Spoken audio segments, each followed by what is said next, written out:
Hello and welcome to Libertarians Do It Voluntarily. I will be working with you today. For those of you who are thinking about running for office, and you don't have to be a libertarian, but some of the things that I'll be talking about will be a little more libertarian specific. But what we're going to be talking about is if you're considering running for office, what are the types of things that you should be examining first? And if you're at this stage in considering running for office, hopefully you're considering running for office in 2021 and not 2020, because we're a little advanced in the game for that. However, for some local offices, you can ramp up a campaign fairly quickly.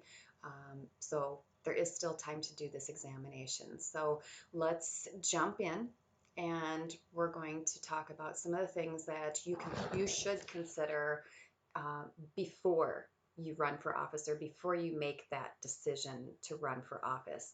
The first one is, what is the right office for you? And it seems self-explanatory because you're thinking, well, I'm thinking about running for office and I'm running for this particular office. But take a step back and start to think about, is that the right office that you should be running for? What issues are you most interested in? Are you interested in foreign policy? Are you interested in zoning? Because those are two hugely different things. So think about where you would like to make your impact. Is that a federal office? Is it a statewide office, a state office, county, municipal? There's even smaller than municipal, there's wards and boroughs and that type of thing. So, would you like to be an election judge? How would you like to impact your community or your county or your state? So examine that and then make sure that the issues and the impact that you want to have match the office that you're running for. I see many times where a candidate is campaigning for an office and the issues that they're talking about have nothing that office can impact. Um, and the things that they are saying they would like to do and want to do and are promising to attempt to do, they would have no ability to do so from that particular office. So look into that carefully and see what office is appropriate for you. Next one is, why are you running for this office? You will get asked that over and over and over in a lot of different ways. Why are you running? Oh, well, why did you pick this office? So you're going to get asked that over and over and over. So be ready for that question. But even before you run, start to think about, well, why are you running for that office, right? And can you say it in 2 or 3 sentences? Not a big long diatribe. People aren't asking for your life philosophy. Can you concisely say why you're running for that office, right? Now, your answer should have like 3 parts to it. Why you're the best candidate, what challenges your residents or your constituents or voters would face, and a solution you could implement if elected into that office, right? And since you're considering running for office, you have talked to people in the area that you would represent, right? I mean, you've started to have those discussions long before now, right? So you have an idea of what challenges they face. That would be a good start. Do you know what it takes to win? That gets into a numbers game. So, have you researched prior election data and you have determined your win number? Do you know what a win number is? Oh, and there's my campaign manager. I'm interrupting her nap. Do you know what your win number is? Do you know how to calculate it? Okay.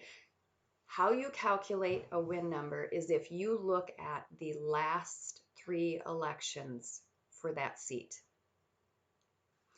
Add those 3 winning numbers, vote totals together. just the winning vote totals together, and then divide by 3. And that's going to give you a pretty good indication of what your winning vote total needs to be. Do you think you can do that? Or is it daunting? I'm not talking about the calculation. I'm talking about getting that number of votes. Can you knock that number of doors times 2? Next thing is to pull up the campaign finance reports and find out how much money the first and second place candidates spent on that election in the last 3 elections. So that's 6 numbers, first and second place, last 3 elections. Add those together, divide by 6. That's going to give you an idea of the amount of money that you're going to need to be competitive in your race. Do you think you can raise that amount of money? That's something you need to realistically evaluate. So those are the first 2 things on finding out, do you know what it takes to win? Now, this is a slightly different question. Are you willing to do what it takes to win? Okay, well, elections are won with money, time, talent, willpower, right? You got to bring it all. And you have to be comfortable asking for donations from family, friends, business associates, people you're in organizations with, total strangers. Many people are more comfortable asking for money from a total stranger than they are asking their friends and family. If you want to win, you're going to have to fundraise. And you're going to have to, oh, hey, Heather. And you're going to have to raise that money, which means you're going to be spending a considerable amount of your time making fundraising calls. And if you aren't willing to even ask your friends or your relatives for money, that's a gut check moment for you. You should be spending at least 2 to 8 hours a week making calls that are fundraising calls.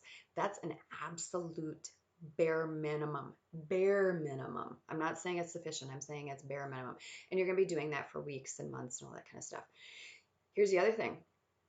Are you willing to dedicate your every waking moment that you are not eating or at work to your campaign for the entire duration of your campaign, which could be a few months, it could be a year and a half?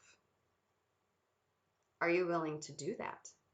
Are you physically able to canvass, which means door knocking, going door to door, knocking on doors? Are you physically able to do that for a minimum of 3 hours a night, every night, in the rain, in the scorching heat, in the snow? Doesn't matter. Are you willing to do that? And are you willing to do it for 6 hours a day on each weekday? Can you stay focused and motivated when people say cruel things to you on pretty much a daily basis? When people are questioning why you're doing this, when other people are asking you to give up, when it's getting tough, when it's miserable, when it's boring, can you keep going? Thank you for the thumbs up. And do you have any major life changes that are coming up which could present a difficulty in managing your life while campaigning? I mean, that's for you to decide. And I'm not saying don't run if you have something like that happen, but say you're going to be going through a divorce. Can you do that and campaign? What if you have a new baby? Can you do that and campaign? You're working and going to school. Can you do that? Your work schedule is crazy during the summer at the height of time when you need to be campaigning and knocking doors and going to events. So that's something you need to realistically evaluate. If the answer is yes, go ahead. But if you look at it and the answer is no, plan for another year. Gives you more time to plan. Is your family, especially your spouse or significant other, supportive of your decision to run. Because if you're starting to think about running for office, that's the next person you should be talking to. And they need to be really on board. And they also need to know the answers to these questions, these previous questions, how much time you're going to be spending.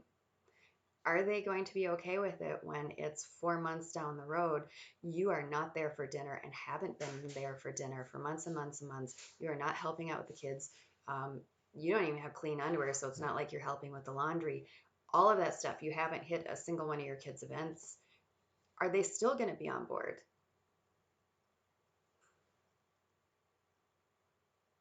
You got to find out.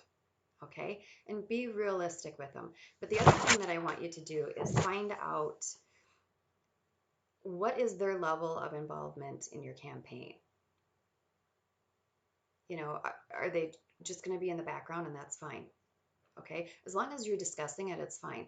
Would they go to campaign events with you? Do they want their picture used? Do they want their name mentioned?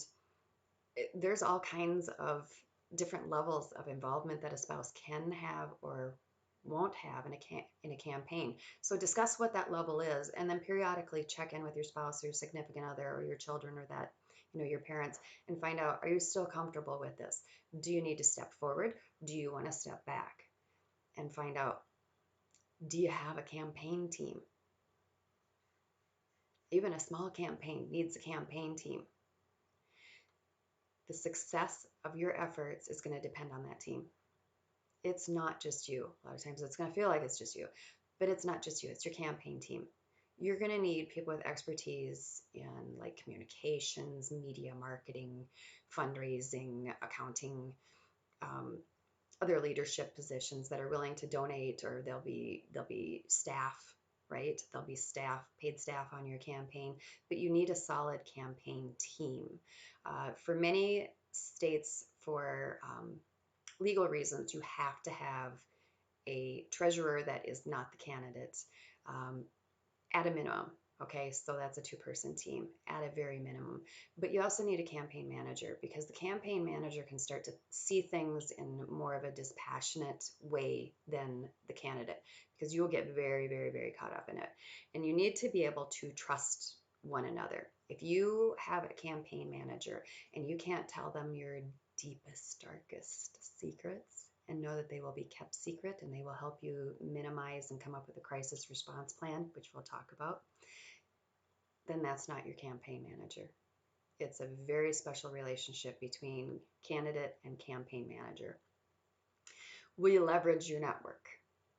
Your friends, your coworkers, your family, acquaintances. So those are the first people you're going to ask for votes, but also to volunteer and for donations. So candidates need to spend a significant amount of their time networking in their neighborhoods and their associations, the organizations that they're part of, business chambers, civic engagement groups, social clubs, all that kind of stuff. And you should have been doing it for at least a year before you announce your run for office.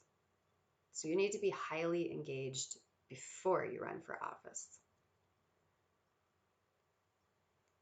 Are you comfortable participating in debates, public appearances, live interviews? What is your comfort level with that? And maybe you're comfortable with it, but you might suck at it. Do you have someone that can tell you honestly how you come across? Do you come across in like a trustworthy, sincere manner? Are you friendly appearing? Are you silly? Are you, do you use too many crutch words like I do? Someone that will tell you honestly how you are on camera. You can learn this. You can go to Toastmasters, you can have coaches, you can do all kinds of things to get both your comfort level up and your skill in this. So this is a skill you can learn. And again, this is something that you should start looking at hopefully now for your 2021 race. If you're in a 2020 race, man, you got some catch up to do, but you can do it, okay? Are you comfortable? Are you comfortable one-on-one with people? Some people are great on camera, but you get them one-on-one, not so good. Or other people are incredible in one-on-one situations. But you get them in a large group, forget it. So find out what your strengths and weaknesses are on that and shore up anything. Get your debate coach, you know, get a person to help you with your appearance, that type of thing. And that's a skill you can learn. And then the last one is, are there any things in your past? We have a question here. One thing I failed at in my own campaign was leveraging my personal networks. It was a huge oversight on my part. Oh yeah, David. Hi, David. I know, and and it's hard because you also think, well, I know these people, they should just know. And they don't. So you do. Yeah, I agree, David. You have to leverage your personal network. And your personal network is bigger than you think. It really is. I know most people are thinking my personal network and they think they're close friends. Your personal network is way bigger than you think. And there will be people who will step up into your campaign that you would have never, ever suspected. A friend of mine ran for office and he thought some of his close friends were going to really help him. Before he announced, they're like, yeah, dude, we're on it. The people who stepped up and worked on his campaign like dogs, day in, day out for like 6 months. One was the work associate, and one was a buddy that he knew in high school and hadn't really talked to since. So you never know. Your personal network is bigger than you think. So thank you. Yes, David, absolutely. And then the last is there anything in your past which, when it is brought to light, will be seen as unfavorable or damaging when it is made public? And notice I'm not saying if, because it's not if. If you are running for office, even if it's dog catcher, people are going to dig through your past and they're going to drag everything up and they're going to take it out of context. And I'm not saying that you need to have a perfect background to run for office. You don't. You absolutely don't. But what you do need to do is be honest with yourself about what are those things in your past. Do you shit post on Facebook a lot? Because there's going to be a lot of screen caps coming out. Did you have an ugly divorce? Did you have a bankruptcy? Did you have an arrest even though it was dismissed because there was nothing to it? Are there weird photos of you floating out there? And I'm not saying that any of this disqualifies you, because it does not disqualify you. But what you need to do is write every single one of those things that it could possibly be down. And this is something that you discuss with your campaign manager. And then what you're going to do is you're going to make a crisis response. So when this item comes out, when this is made public, this is what our response will be. And these are the people that know how to respond, and they will do X, Y, and Z, and I will do X, Y, and Z. And you know the plan and you're ready to spring it into action. Because when it happens, you will feel blindsided, you will go into shock, it will be panic time, and you need to be able to react quickly. Very quickly. So have your crisis response ready. So just do this evaluation so that you're ready. I like to cosplay. I also like to drink, and I like to drink and cosplay. So one of the things I knew when I ran for office was there's a whole lot of photos of me cosplaying and having a really good time. And I knew those photos would be coming out, but I also knew what my response would be. And my response was, I was not going to have any of it for 3 seconds. Like, I was not going to entertain it for even 3 seconds. So when I found out that a draft was being made of me in cosplay and, denoting that I couldn't be taken seriously as a candidate, and it was being passed to a few people so that they could look at it and give feedback on it, and one of them passed it to me, how I responded to it was I put it up publicly, and then I added photos to it and said, here's some better photos. Here's some more recent photos. Yep, this is something I enjoy. This is what I do. And it's performance art, and I love it, and I have a great time, and I meet friends, from all over the country, and we meet up. So, there you go. The other thing that I knew is my religion is a minority religion. I absolutely knew that was going to come up. Although I am not a Wiccan or a witch, I am in that family of religions, Hellenismos, which is Hellenic paganism. People don't know what that is. So I knew someone was going to try to define that for me, and I didn't want them to. So I have never hidden it. I was very public with it before my campaign. And so it was really not that much of a surprise when it came out during my campaign. And I was able to say, yep, this is my religion and this is our tenets. This is what we believe. And it very quickly became a non-issue. You know, you have to put it in a way that people can understand. You may, in your crisis response, decide, I'm not going to wait for them to define this. I'm going to out myself on this particular issue because I want to control the narrative. And a lot of times that's exactly the way to go with it. So, as a bonus, I know because we haven't had enough, I want to go through, if you are a libertarian, what are the first 10 things that you should do? As I pour some more tea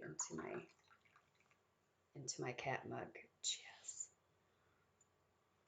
So the very first thing that you should join if you're going to be running for office as a libertarian is to join the Libertarian Party if you are not already a member.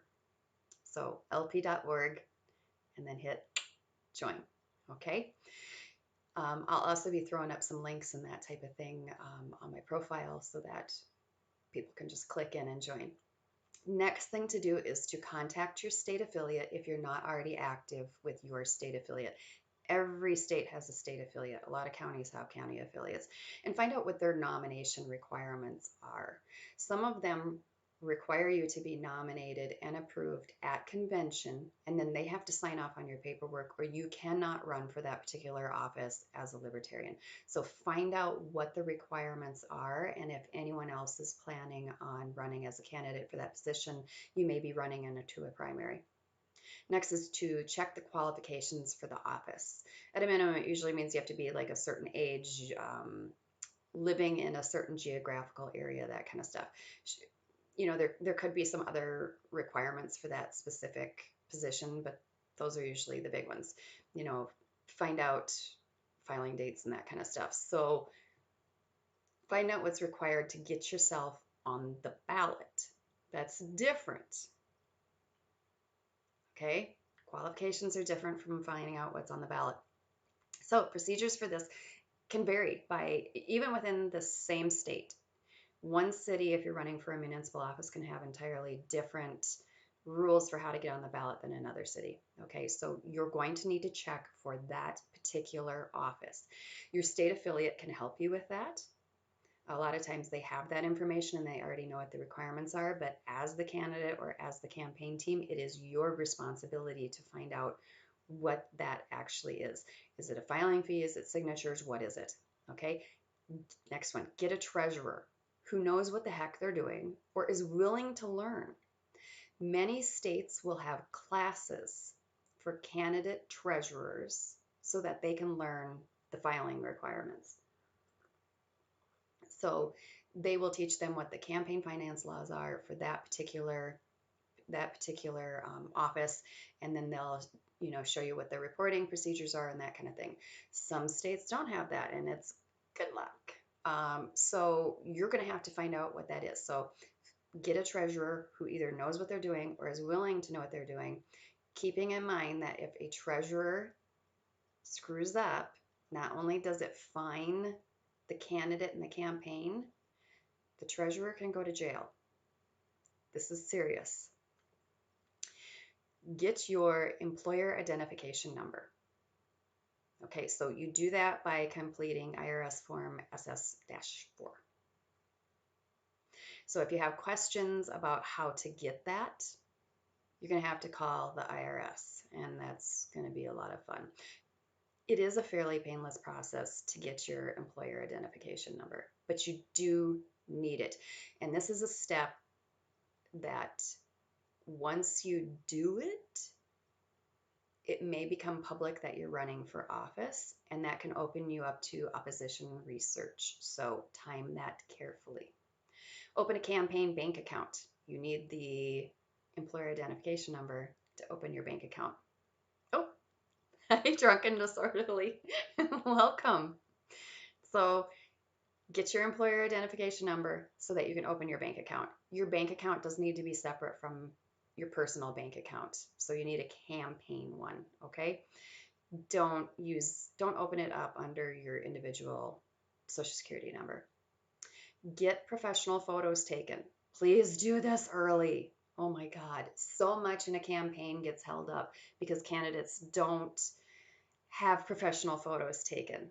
It's a huge bottleneck. Thank you for the follow. So make sure that you do that. You want your photos to be friendly looking, professional. Don't have them be stuffy. Too many candidates want to go for the I look very important and studious look. Don't do that. People vote for people they like, and they judge if they like you by looking at your photo a lot of times. Do you look like a friendly person? Do you look trustworthy? So that's what you want to do. Oh, thank you, remote coders. Thank you for following me. So get those photographs taken. When you go to your photographer, tell them the adjectives that you want people to take away when they look at your photo, and then they're going to help guide you in that. You also want to have photos taken with your family. Don't have a spouse, don't have kids yet, that's okay. Do it with your extended family. Don't have extended family? Okay. Get a picture taken with your dog or your cat. Yes, and consult Hannah Nicollet. She's excellent at photos, I'll tell you that. So why do you want to get photos taken with a friend or with family or with a pet or that type of thing? Because believe it or not, it signals to people looking that someone actually likes you and can stand to be around you. I know it seems like a weird thing. So, those solo headshots, those are fine in some cases, but for the most part on your website and on your campaign lit, you're going to be using a photo that has you around other people that look like they're happy to be around you. So get those photos taken, make sure that they are professionally done, and make sure that they look friendly and approachable. Next is scrub your social media. Set your accounts to private. Google yourself. Have a few friends Google you and see what pulls up. I'm not saying that you have to hide who you are. What I want is I want you to be able to reveal who you are in the manner that you wish. What I don't want is for other people to write the story of you. I want you to have the control over that. So you can look through it and say, you know what, this is me. I don't care. I'm letting it ride. That's fine. But make sure that that's a conscious decision, and that when you make that conscious decision, you are allowing other people to define who you are. Yeah, for sure. Get someone that understands social media culture if you don't too. That is exactly right. If you are not completely on it with social media, and I do highly suggest that candidates don't do their own social media, because candidates during campaigns make some really emotional, disastrous decisions and post some just bad decisions on social media. So get someone that does know social media really well to help run your social media account. But have other people look through your social media and say, if you saw this, what would you think of this person? And then the last one is contact me. Get a hold of me if you want to run as a candidate for the Libertarian Party. You can do so right through lp.org and hit at the bottom, run for office. When you fill that out, that information goes to me. Or you can hit me up on Facebook, or you can hit me not so much on Twitter. It's kind of a cesspool. But yes, I'm on that hellhole that is Facebook. You can also email me direct, and you can also call me. My phone number is out everywhere, so why not? 612-735-4386. And, give me a call, text me. please don't FaceTime me. But get a hold of me if you want to run for office. And, we'll see what we can do on helping you get set up and get your campaign plan and all that kind of stuff. So, super awesome, Kara at lpmn.org. I like that email address. That's pretty sweet. That would be a great email address. But thank you so much for joining me. On Mondays at this time, just for a half hour, I'm going to be going through and I will be giving different ideas, to tips, suggestions. We'll have a different topic each week. On Wednesdays at 6 p.m. Central, I will be going through what I call news and olds, because it will be some news, but it's also going to be about topics that aren't necessarily happening that exact day, but looking at them through a libertarian lens. And then on Fridays, it's going to be pure randomness. It's like whatever crazy shit I come up with, that's what we're going to roll with. So Fridays are just kind of supposed to be fun and winding down. So Fridays at 2 p.m., we'll be doing that. This Friday, we'll see how that goes because I should be in Chicago O'Hare Airport, transferring between planes at that time. So that should make for kind of a great stream. We'll see how that goes. Friday is this League of Legends stream. Ah, nice. Okay. Thank you very much. I really appreciate that we had so many viewers during my first one. And please give me feedback on how this went. This is my very first time streaming on Twitch, so I'm learning it, figuring it out, and we'll see how it goes. But see you all. I hope you guys have a wonderful evening, and thank you so much for coming. I really appreciate it. And thank you for all the follows. That was pretty spectacular.